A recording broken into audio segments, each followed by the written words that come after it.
One of the most famous, if not the most famous item, as we all know, Kim Kardashian's makeup artist Mario uses it sometimes underneath her eye to achieve that really bright yellow under eye concealed look that we all associate Kim with. Today's video is going to be a 3-in-1 review, application and demonstration of both these powders, how I apply them, how well they last throughout the day, and finally give you guys a review on what I think of them. So both powders come in that same bottle. So it comes with a little cap. That's a swatch of banana powder on my finger, not blended. In this camera, the light is reflecting it to be a little bit white, but it's quite yellow in person, very light. I'm just going to go ahead and blend it out for you guys so you can see the difference. So there, it's a little bit more blended and you can tell very subtly there's just a hint of that yellow there. So that is the Beige Suede powder there. No remnant at all of any powder, doesn't look cakey. Before I show you guys the demo and application of these powders, I just want to point out a few features of these powders. So both these powders are finely milled,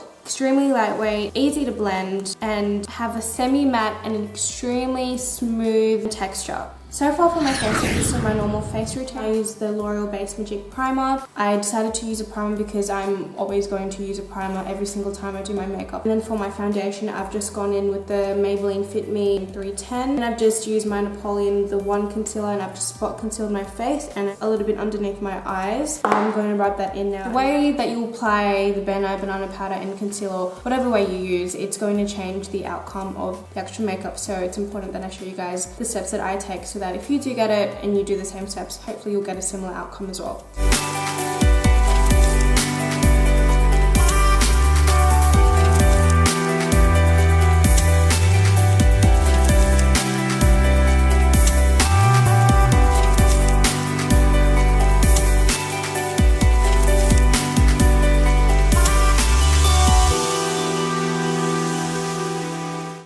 Now that I've finished with all the cream products on my face, I'm just going to go ahead and start powdering. I'm going to start with the Ben Nye banana powder. I've put mine in a small sifter jar. It's the same thing, same product. I'm just going to tap it on the lid. I've got that much in the sifter jar. I'm just going to take a little bit at a time. What I'll be using to apply this is actually a sponge. I've actually tried using this with the brush and I prefer the finish and application method of the sponge much more than I do with the brush. I've just tapped it in there. And I've just got that product there and I'm just tapping the excess off. I'm just going to go downwards and I'm just going to conceal this whole area. Just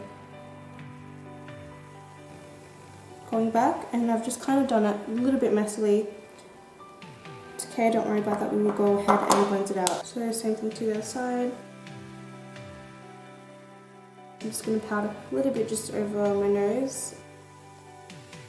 Compare this section of my face to that. It looks absolutely flawless, feels amazing. Now that's done, I'm going to go ahead and powder the rest of my face with the Beige Suede. I'm going to apply this with a powder puff. If you watch Wayne Goss from Goss Makeup Artist, you will see that he's talked about the powder puff method. This is what I was talking about before in my haul video. I find that using a powder puff gives me a completely different finish, so much better. It really seals in that makeup without breaking it up like with a powder brush does, especially when you've got the different textures of liquid and cream. And just take my little powder puff, just going to press it in there. You can see that I've got the product on there. Just tap off the excess.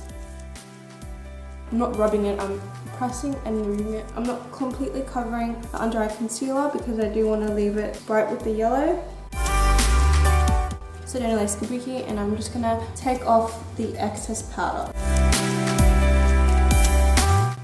So far, I'm really loving how it looks on my skin. My face has never looked better before when I've applied my makeup. The finish is so much better. It's really sealed in and it doesn't look cakey. It's a semi-matte finish, but you can still get that brightness from within with the banana powder. So far, I'm loving it. So I've just gone ahead and finished the rest of my face makeup. So the time is now 1:09 p.m. I know it's a Sunday, I got really late.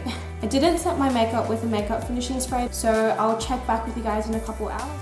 Hey guys, so the time is now currently 5:06 now. Okay, so the file decides to corrupt itself very conveniently, but here's a clip around this time. My face is looking pretty matte and untouched. Hey guys, so the time is currently 12:02 a.m. Pretty impressed. Underneath my eyes, as you can see here, it looks almost the same as when I freshly applied it. So this brings me to my conclusion about the Ben Nye Luxury Powders. After 11 hours away, you can see how it's pretty much demi-matte. The oil builds up on my face. It is not as bad. You only really need to blot it. You don't need to touch up with any more powder. That's the only thing that I've done. It is incredibly finely milled. For the price point here in Australia, $17.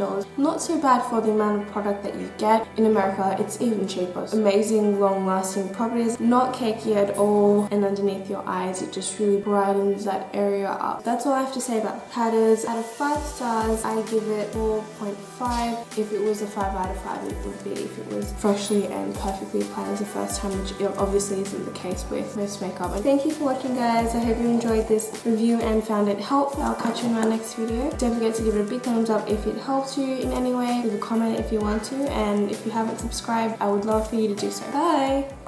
Here are all the shades. The top row is